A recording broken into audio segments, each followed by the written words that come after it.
तर मित्रांनो, आज मी तुम्हाला अशा 10 फळझाडांबद्दल सांगणार आहे जे पावसाळ्यात लावण्यासाठी उत्तम आहे। तर 10व्या नंबरवरती आहे आपलं कोकम।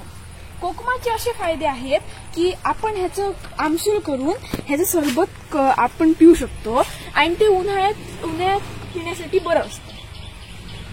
आणि आपण ह्याला माशाच्या कढीत घालू शकतो आणि ह्याचे अजून बरेचसे फायदे आहेत। तर 9व्या नंबरवरती आहे रामफळ। रामफळाचं असं आपण करू शकतो की आपण त्याला फ्रीज मध्ये ठेवून मग त्याचं आईस्क्रीम खाऊ शकतो। हे खूप चविष्ट लागतं आणि जर तुमच्याकडे हे लावलेलं नसेल तर तुम्ही एकदा हे लावून बघावं। आणि जर तुमच्याकडे सीताफळ असेल तर हे तर तुम्ही लावूनच पहा।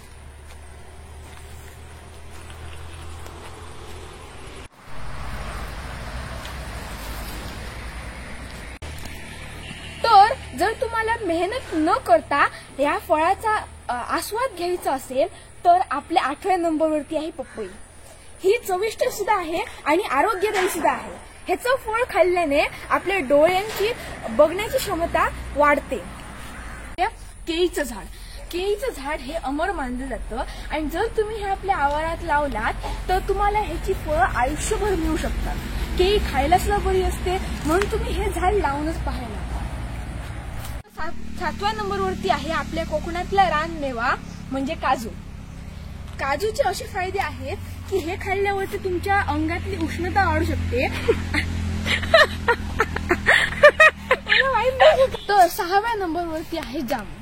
ह्याच्या फळांचे 2 प्रकारे रंग येतात आणि ह्याचं इंग्रजीमध्ये वॉटर ऍपल असं नाव आहे। नावाप्रमाणेच यात खूप पाण्याचे जास्त प्रमाण आहे असल्यामुळे हे उन्हाळ्यात खाण्यासाठी उत्तम। आणि जर तुम्ही हे लावलं नसेल तर तुम्ही लावून पहा। तर 5व्या नंबरवरती येतं कोकणातील सर्वात आवडती भाजी म्हणजे निरफणस। तर ह्याची तुम्ही कापूस करून खाऊ शकतात।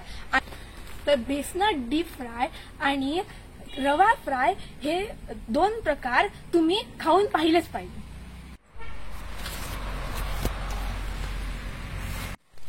खायला गोड सगळ्यांच्या आवडीचा 4 नंबरवरती आहे झाड चिकूचा।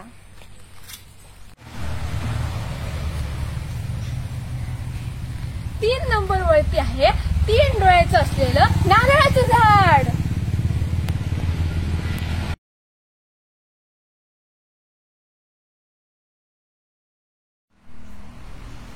2 नंबरला लावा माझं आणि पोपट्याचं आवडतं झाड पेरू।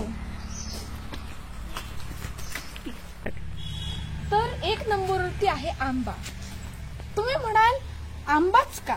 मग तर तुम्ही म्हणाल आंबा तर माझ्याकडे अगोदरच आहे, पण हापूसच ना।